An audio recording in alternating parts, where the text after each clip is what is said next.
Nós vamos começar lá no Espírito Santo com o Antônio Vidigal. Antônio, com a palavra você vai falar sobre você e sobre todos os autistas também, porque essa defesa ela servirá certamente para outros autistas que estão aí no exercício da sua função como servidor e servidora pública. Então, até 7 minutos, com a palavra, Antônio Vidigal, que é servidor do Ministério Público do Espírito Santo. Com a palavra, Antônio.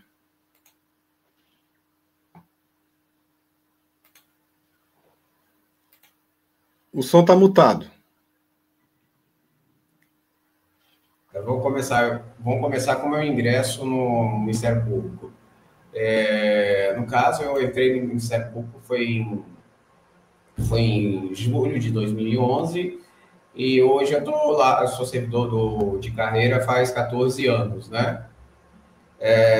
Quando eu concorri, né, eu não fui pela ampla concorrência, né? Meu diagnóstico de autismo ele foi tardio, né? E quando eu tomei posse, a princípio, antes de eu começar a ter crises mais recorrentes, eu fui bem recebido, fui bem tratado, entendeu? Mas depois de um certo momento, eu comecei a ter, né, sobrecarga e que a situação começou a ficar mais difícil para mim, né? Foi uma jornada de 10 anos à procura de um diagnóstico, né? Que passaram por vários diagnósticos como depressão psicótica, borderline, fui submetido a uma polifarmácia, isso daí acabou tirando minha energia, acabou me deixando fora das atividades que eu gosto.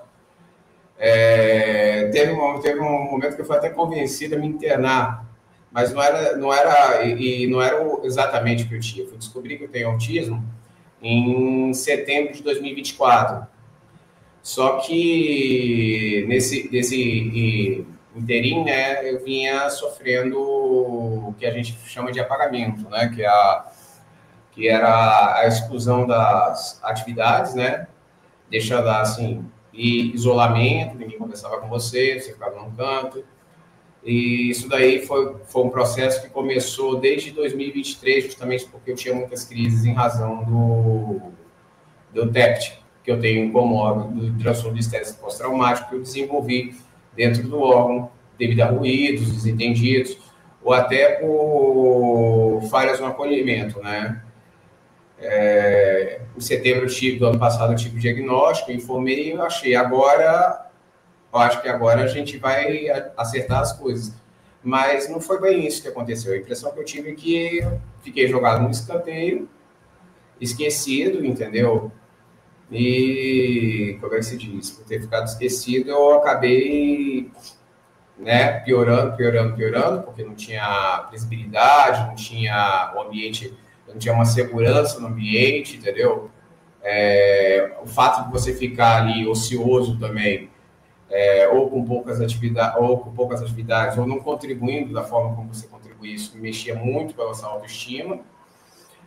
Até que em dezembro do ano passado eu tive um colapso, foi um dos piores dias da minha vida, e nesse colapso eu precisei ser afastado. Aí eu passei por um período aí de 5 meses, né, no momento que eu afastado, bloquear todos os meus sistemas, fiquei 5 meses sem contato com ninguém, minha esposa passou a ser a interlocutora, né, ela tratava as coisas com ela. Comigo, praticamente, é como se eu deixasse de existir, né, dentro da instituição. Aí depois veio o seguinte, aí eu, em abril desse ano, eu procurei ajuda, né, e graças a Deus o Moab me acolheu. E a gente está num processo no caso de retorno, né, eles apresentaram um plano de trabalho, né, um plano de retorno ao trabalho, mas, assim, eu tenho alguns pontos, assim, nesse plano, é muito interessante.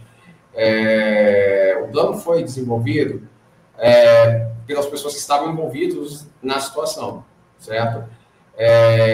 Foi ouvido minha equipe multidisciplinar, mas eles ouviram a minha equipe de forma muito superficial. E todo o conteúdo do plano de ação estava voltado para a questão médico-clínica disciplinar, entendeu? Como se o autismo fosse algo a ser silenciado com remédios ou terapeuta, entendeu? Sem ter nenhum ajuste, nenhuma adaptação no ambiente. O mais engraçado era que os terapeutas falam que que eu tenho necessidade de previsibilidade, inclusive até o retorno. A coisa deve ser conversada e deve haver um preparo. Só que eles deixaram a decisão. Eles iam tratar disso depois quando eu retornasse ao trabalho. Com meu afastamento também, comecei a ter muitas barreiras, justamente porque para poder trabalhar, eu tinha que apresentar um laudo psiquiátrico falando que eu tenho condições de trabalhar nesse sentido, entendeu? Começaram a exigir essas coisas de mim que não exigiam de outros servidores quando tive licença médica. E o que eu pensei? Eu pensei justamente que essa atitude foi por quê? Por causa que eu tinha o TEPT, o comportamento, as características do TEPT, quem tem sabe,